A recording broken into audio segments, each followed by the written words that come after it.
Maraming salamat po kay Boss SM, kay Boss SM, tsaka kay Boss Toyo po. Maraming salamat po. Maraming salamat nga po kay Boss Toyo. Boss Kengi pala po. At kay Master SM po. At kay Ma'am Genggeng po. Maraming salamat po sa inyong lahat. Magandang araw mga kagenggeng. Nandito na naman po tayo sa panibagong episode ng Kapwa Ko, Genggeng Ko. Ang programang punong-puno ng puso. Ako nga po pala si Mayora Siege Tolentino, ang inyong lingkod. At syempre mamaya makakasama po natin ang ating Master Genggeng na si Boss Toyo. At para sa araw na ito, ang ating tutulungan po ay si Jet Espiritu. So, nag-message po siya sa FB page si Boss Toyo at ang kanyang asawa ay dinadialysis po dahil meron pong kidney failure. So, panoodin po natin ang kanilang kwento. Magandang tanghali po, Boss Toyo. Ako po si Jet Espiritu na lumalapit po sa inyo na aming mag-asawa na baka sakali matulungan niyo po. Adala ko po ay nagsaside lang po at minsan sumasali sa pagtahi ng basahan kasi po wala po kami sapat na pambiling gamot po ng aking asawa dahil po siya ay nagda-dialysis. Sana po, Boss, matulungan niyo po kami dalawa para may mapagsusus po kami pambili ng gamot niya po. Ito po ang aking asawa si Cynthia. Boss Toyo, magandang tanghali po. Ako po si Jesoteko. Humingi na tulong sa inyo sa aking mga gamot ko. Dahil po hindi po sapat sa akin, hindi po sapat ang gamot. Ako pumahay po ang pangailangan ng mga gamot ko. Boss Toyo, humingi kami tulong sa inyo. Sana po matulungan niyo po kami. Pasensya na po, boss. Humingi po talaga ako. Basta nagsalita po ako, tsaka medyo burn po kasi marzok na po kasi ako. Pasensya na po, Boss Toyo. Maraming salamat po. At ayan mga kagenggeng, napanood at narinig nyo na ang kwento ni Jet Espiritu at ang kanyang asawa na si Cynthia, ay tawagin muna natin ang ating Master Genggeng na si Boss Toyo. Magandang araw, Mayora Siege. Ayan, hindi ka ba wala na bang hangover mo yun? Wala na. Happy na ako. Happy ka na yun. Yes. So, sino naman ngayon ang ating kagenggeng na bibigyan ng pagtutunan yung kanyang message dito sa ating page? Si ano siya, ang pangalan niya ay si Jet Espiritu, na yung asawa niya na si Cynthia ay dinadialysis dahil mayroong kidney failure. Tapos, ang inihiling niya ay isang inhaler lang. Turbo inhaler. So, papasukin mo na sila, Mayora. Tawagin na natin ang ating kagenggeng na si Jet Espiritu at ang kanyang asawa na si Cynthia. Ayan. Magandang araw po. Magandang araw po. Bakit po nahirapan siya maglakad? Siya po dinadialysis. Opo. Na-stroke na po kasi siya na mild stroke. Na-stroke at na-stroke na rin siya. Ilan po ang anak nila? Bali, wala pa po. Hindi po kami nabiyayaan. Ay, hindi po kayo nabiyayaan. Ano po trabaho niyo po? Dahil sa mga side na po sa cycle saka sa pagtatahi ng tela po. Pagtatahi. Si ano po, sa bahay lang po? Sa bahay lang po eh. Ilang taon na po siyang dinadialysis? Ano na po, magwawala na po. Magwawalong taon. Sobrang hirap. Hirap nun. Lifetime na po siya. Araw-araw kayo sa PCSO o weekly? Hindi po, kasi hindi namin nakakalapit. Bakit? Kasi po nasa public na po kami, wala na po kami sa private. Mahal po. So pag PCSO pala, private? Palagay lang naman. Meron ka na. Palagay lang po ng mic para pumarinig tayo. Ano? Pagka, di ba, kasi meron kami mga kaibigan dati sa lugar namin, yung bata pa lang, dinadialysis araw-araw, parang nasa PCSO or parang 3 times a week, napila doon. Wala po nagka-COVID po, hindi na po ganun ka-ano. Hindi na po sila. Hindi, wala na po. Nag-online na lang po. Online na lang sila po. So, paano nyo natutustos yung pang-dialysis nyo? Kasi, Humingi po kami yung kanikalino po. Umila ka sa mga DSWD, sa congressman. alam naman natin na nakakaubos yung ng kayamanan niya. Pan-lifetime na po siya eh. Yung laboratory ko, yung problema po namin. Magkano po ang inaabot every dialysis po? Dati po 900 po. Tapos ilan Three po times a week po. 3 times a week, 900. Magkano? Parang mura yun. Oo. Kasi Kaya yung dialysis po, May pinhealth po kasi. May pinhealth. Kaya pag nakapila sa 3,000 po talaga. 3,000 po. Magino. Pag may pinhealth po, nakakaltas na po yun. Tapos, ang nakalagay kasi dito, ang inihiling nyo ay turbo healer. Ayan pa rin Apo. po. Ito po Kasi nga. po Para may- sa'yo. Apo. Opo, ito rin nga po. Bakit? Dahil Asma niya po. Kaso po siya, minsan di pa makahinga Hindi po. nasugod ko nga po sa kidney center kasi nawala ng malay. magkano yung ganyan turbo healer? Nasa 1,500 po, 1,400. 1.5. Wow. So, lagi, gano'ng katagal naman yan? Every Saglit mga lang po. 1 week and a half lang po gamit nito po. Mga 1 week and a half lang po. Kasi may ano na yung puso ko, may enlargement na po yung puso. Sa May puso mga na rin. nagkomplikasyon na pang lumabas. Komplikasyon na po. Pero nakakatuwa si Kuya Jet. No, Tingnan hindi niyo. niya iniiwan. Siyempre. Yun nga po. Bakit mo Totoong iiwan? pagmamahal. Totoo no? lang po sa dialysis po, karamihan po iniwan po ng Oo, mga sa pag nahihirapan. Oo. Ibig sabihin, totoong Isa kang pagmamahal. isa kang Binagsak ako ng Diyos sa idol. kanya. Isa kang tunay na kageng-geng dahil hindi mo iniwan yung taong mahal mo. Kahit Pucha, napakahirap nakikita ko niya. na po. Iyak ako. Nadagdagan ako. Kasi ito lagi ko iniiwan. Kahit Hindi, walang sakit. ako naiiwan, pero nakakuha siya ng kanyang ano eh, yung forever. Madawin siya pa yung lagi umiyak. Ito po siya Di ba walang talaga itong sakit. ating mayora? Ito po siya walang sakit. Ang ganda-ganda pala ni Madam, oh. Ah, Dahil nagtatrabaho po ako sa hotel dati po. Sa hotel. Oo. Ilan kayo po ay 42? 43. 43 po. Kayo po?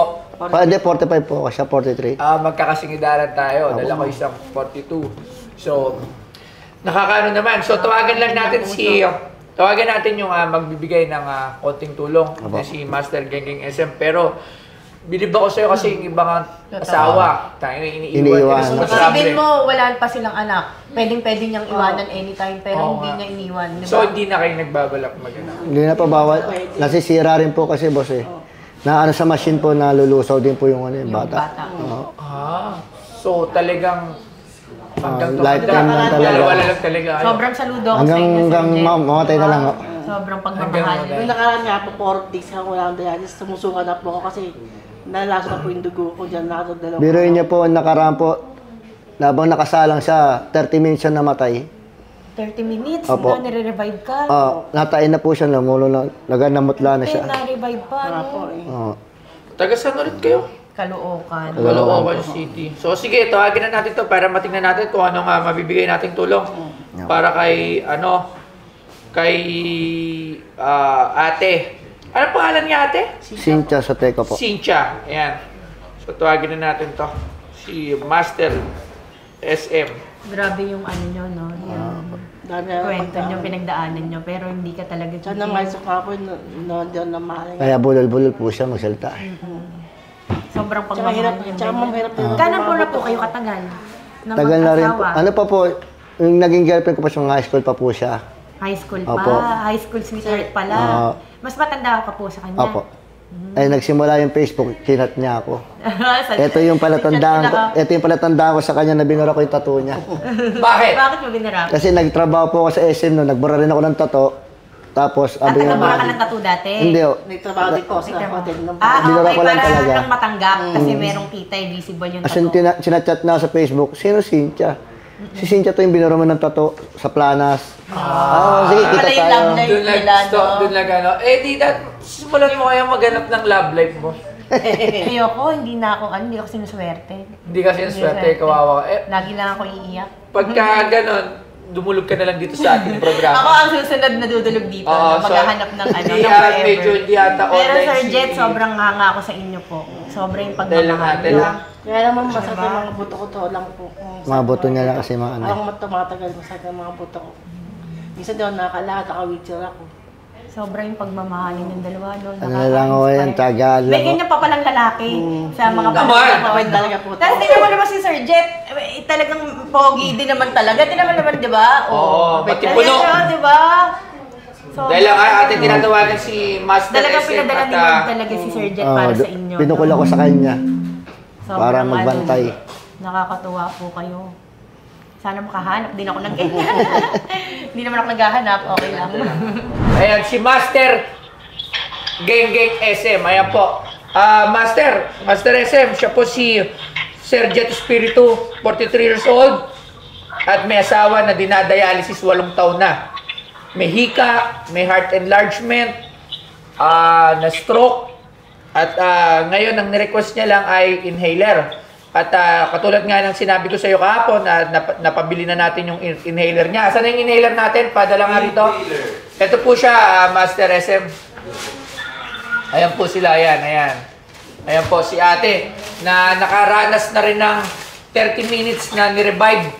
30 minutes ba? na ni-revive. Halos akala nila wala na talaga siyang pag-asa at na nabuhay. Pumunta ka rito, ika-ika. Nabili na rin po natin ng 3 inhaler, 1.5 po isa. At ngayon nagbabaka sakali na may mabigyan at matulungan pa natin sa pamagitan ng paglaboratory nila. Saka kasi 3 times yung ano niya Oh, yung dialysis. Oh, niya. pang 900 laboratory, isang- pang laboratory nila, Master SM. So, ano po ba ang ating desisyon? Sige lang, Master Gengen. Magawa natin. Bigyan natin ng 3,000 pang laboratory nila. Bukod dito sa turbo inhaler.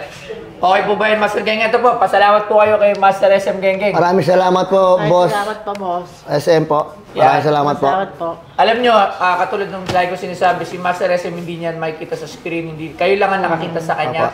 Dahil ayaw niya ipakita na yung pagtulong niya, walang kapalit, walang promotion, walang pinapapromote. So gusto niya lang talaga makatulong. Kasama yung aming programa. At napakaswerte nga natin na dahil nandiyan si boss. Ay, grabe. Tingnan mo to, boss SM. Tingnan mo yung ano niya sa dialysis. Grabe. Yan, Ano grabe. po yun? Ugat po, yung ugat na. Tsaka alam mo, nakakabilib yung lalaki. Alam mo bakit? Yung pulso natin po. Kasi hindi niya iniwan yung asawa niya kahit wala silang Kuya, anak. wag tuloy-tuloy mo lang yan ah. Diretso lang, kuya. Pagpapalain ka namin, Lord. Maraming salamat, Boss SM. Master SM Gengen. Maraming salamat. Thank you po. Okay, so bukod dito sa turbo inhaler na 3, ayan, mahal nyo na.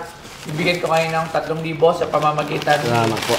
Master SM Gengen. Kaya salamat kayo sa kanya kasi kung di rin dahil sa kanya, diba? Kasi syempre hindi naman natin kayang tulungan lahat ng mga nalapit sa atin.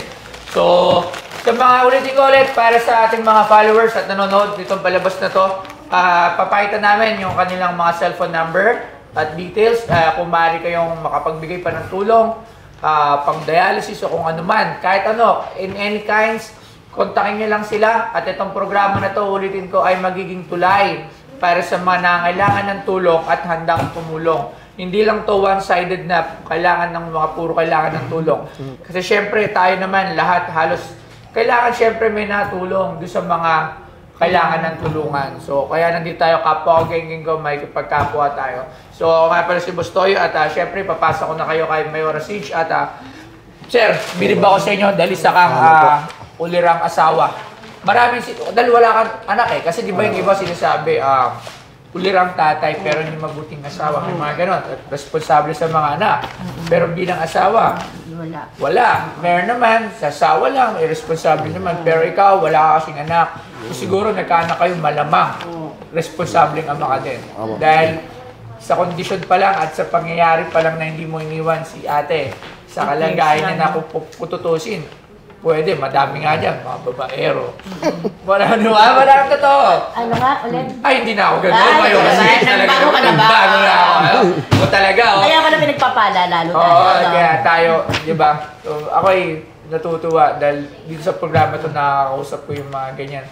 Siyempre, hindi talaga biro yan. Ako, kahit sa sarili ko, ayokong mangyari sa akin yan. Dahil ang dami ko na rin nakita ng dinadialysis. Talagang naubos yung kabuhayan.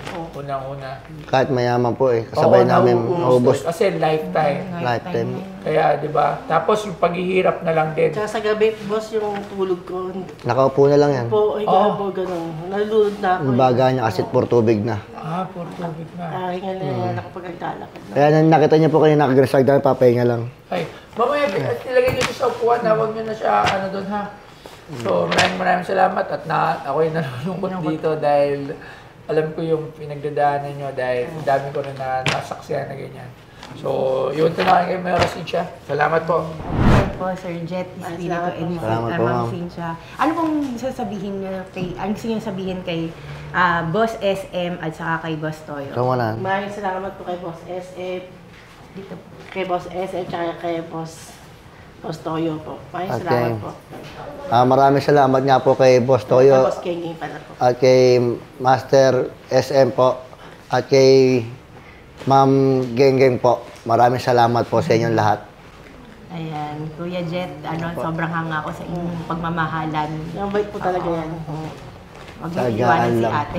Ayan na naman po mga genggeng, meron na naman po tayong natulungan. At sa mga gusto pa pong magpadala ng tulong, syempre po alam po natin, yung tulong na naibigay po natin, na ihandog po natin para sa araw na ito, parang hindi po magiging sapat para sa isang tulungan lang po. So sa mga gusto pa pong magpabigay po ng tulong, magpahatid po ng tulong, na andito po, naka-flash po sa screen natin ang kanilang number at kayo na lang po ang kumontak sa kanila. Maraming maraming salamat mga kagenggeng. Ako nga po pala si Mayora Sige Tolentino. Salamat sa panonood ng kapwa ko, genggeng ko. Ang programang punong-puno ng puso.